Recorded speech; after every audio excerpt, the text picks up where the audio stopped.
Loot or gambling? This is a slideshow on loot boxes being considered gambling in video games by Christian Durban, Daniel Opsatnik, Brandon Moore, and Quentin Brown. What are loot boxes? Loot boxes are digital bundles containing a random assortment of in-game merchandise, also called loot. These bundles can usually be purchased with a variety of forms of in-game currency. Commonly, loot boxes contain items such as clothing, in-game consumables, or new skins that change the appearance of players' characters or weapons. Out of the 10 most viewed games on Twitch in March 2022, 7 of them contain loot boxes, with the 8th planning to add them in a future update. In-game currency is used to buy merchandise from a digital marketplace within a video game.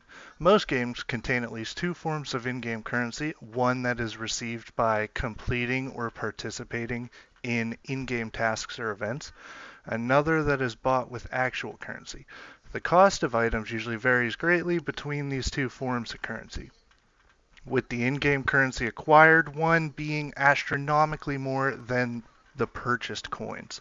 This gives players an easy way to get the item or box they want by simply purchasing it rather than spending enormous amounts of hours grinding in-game.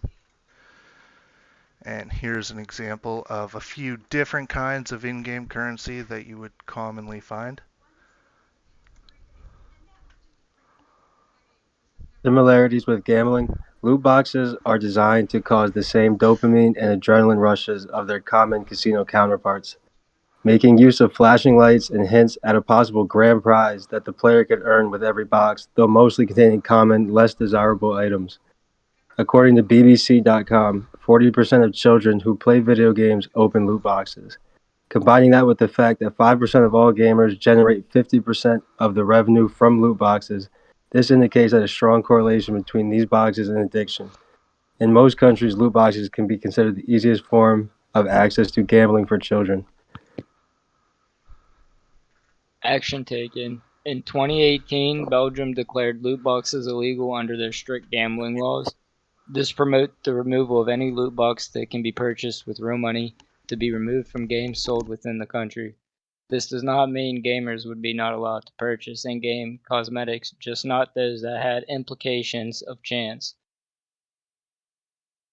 Phoenix developers of the popular game Rocket League opt to remove loot boxes entirely for the transparent store and battle pass based system. Japan, China, and the Netherlands all had laws pertaining to certain types of loot boxes, banning particularly predatory models that require purchase to advance in the game. The future. With the strong adversity seen by the population and governments to the inclusion of loot boxes in their games, many within the industry have moved on to a new kind of in-game monetization model. Many games now offer a battle pass, coupled with a standard item store that changes daily. The battle pass incentivizes people to spend many hours in a game to unlock exclusive rewards for completing tasks, coupling this with an in-game item store that offers daily exclusive items or sales. Developers are still able to capitalize on their game long after its initial sale.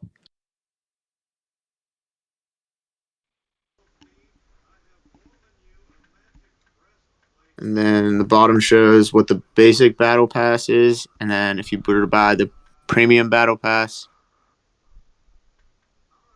And here's examples of the battle pass in the daily items. And here's our bibliography for the sources used for the information and the links to where all the images were taken from. Thank you.